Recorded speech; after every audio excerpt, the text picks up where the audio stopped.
Hello friends, എല്ലാവർക്കും ആർക്കെ വീഡിയോസിൻ്റെ പുതിയൊരു എപ്പിസോഡിലേക്ക് സ്വാഗതം.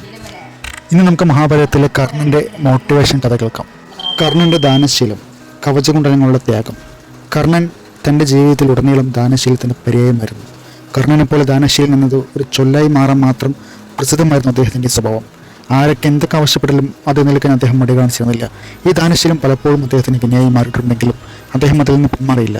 ഇതിനെക്കുറിച്ച് പറയുന്ന ഏറ്റവും പ്രധാനപ്പെട്ട കഥ അദ്ദേഹത്തിൻ്റെ കവചകുണ്ടലം തെറ്റിക്കുന്നതാണ്. കർണൻ ജനിച്ചത് സൂര്യദേവൻ്റെ പുത്രനായിട്ടായിരുന്നു. ജനനം മുതൽ അദ്ദേഹത്തിന് അഭേദ്യമായ കവചകുണ്ടലങ്ങൾ ഉണ്ടായിരുന്നു. ഈ കവചകുണ്ടലങ്ങൾ അദ്ദേഹത്തെ ആർക്കും തോൽപ്പിക്കാനാവാത്ത വിധം മാറ്റിയിരുന്നു. അവ ഉള്ളിടത്തോളം കാലം ഒരു ആയുധത്തിനും അദ്ദേഹത്തെ മുറിവേൽപ്പിക്കാൻ കഴിയില്ല.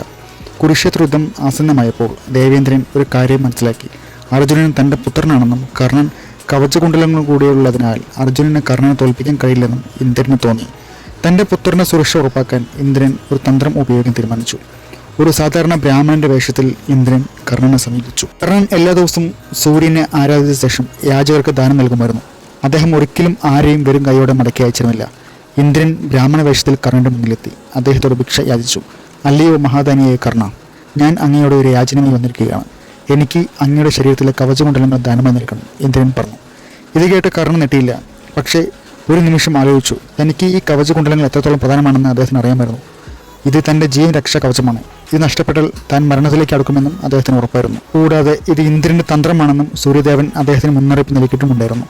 എന്നിട്ടും കർണൻ യാചകന്റെ ആവശ്യം നിരസിച്ചില്ല. തൻ്റെ പ്രശസ്തമായ ദാനശീലത്തെ തള്ളിപ്പറയാൻ അദ്ദേഹം തയ്യാറായിരുന്നില്ല. ഒരു നിമിഷം പോലും വൈകാതെ തൻ്റെ ശരീരത്തിൽ നിന്ന് സ്വന്തം കൈകൊണ്ട് കവചകുണ്ടലങ്ങൾ അറുത്തുമാറ്റി ഇന്ദ്രന് നൽകി. കർണന്റെ ഈ പ്രവൃത്തി ഇന്ദ്രനെ പോലും അത്ഭുതപ്പെടുത്തി. തൻ്റെ ജീവന് ആധാരമായ വസ്തു യാതൊരു മടിയുമില്ലാതെ ദാനം ചെയ്ത കർണന്റെ ദാനശീലം ഇന്ദ്രൻ അംഗീകരിച്ചു.